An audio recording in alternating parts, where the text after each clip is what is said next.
This has been proven over and over and over again by riders. Uber, Lyft, they have two different standards, right, when it comes to setting the price. There have been people, husband, wife, that have made videos, two phones. Okay, we're going to try and book a vehicle to the same destination now. And the fares differ. What this lady is saying, that if she goes to Uber Espanol, the fare was $5 cheaper. Why? Right? Is Uber English and Uber Espanol to the same destination, two different types of prices? In Davos, Switzerland, when Darakos Shashawi was asked, but the interviewer said, we check, the rates are different. What's going on? Another big thing, being documented over and over again. If your phone battery is low, right? If your phone battery is low and they have access to that and they can see you desperate and you really need a trip right now, they jack the prices up compared to a fully charged battery. They have shown and proven that there's two different rates.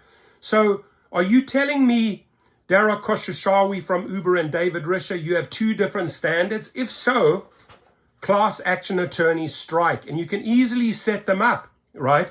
Class action attorneys go to different places in the city, open two phones, and get the data and file your suits, right? You will quickly see double standards, right? There's not one standard with Uber and Lyft. They have all these double standards.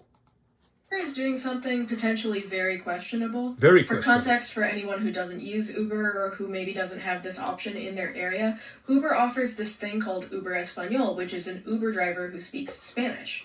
So I got flown out for a conference to Los Angeles, and I was at the airport, and I was like, let me get an Uber to the hotel. So I pull up my Uber menu, and I notice that Uber Espanol is $5 cheaper than Uber X. And since I speak Espanol and like saving money, I get that ride. But the whole ride, I'm wondering, why exactly was this cheaper? And I go to look it up online to see if I can find some sort of answer, and in my search, I find a bunch of posts asking the exact same question. For example, I found this post from 2 years ago.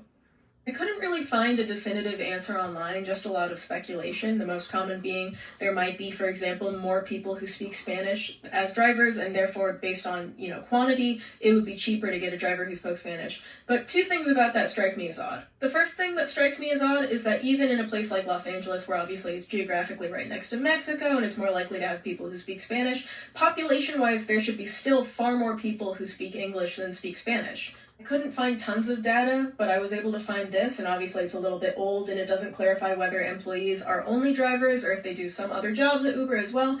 But I think it would be safe to say from this data about who is an employee at Uber, probably the majority of Uber employees speak English. The other thing is that unless Uber can demonstrate that someone who drives Uber Espanol would be compensated the exact same amount as someone who drives Uber X for the same distance, and that the discount that the customer gets is coming out of Uber's profit and not the driver's profit, unless they could demonstrate that, it could suggest Uber Espanol drivers are getting paid less.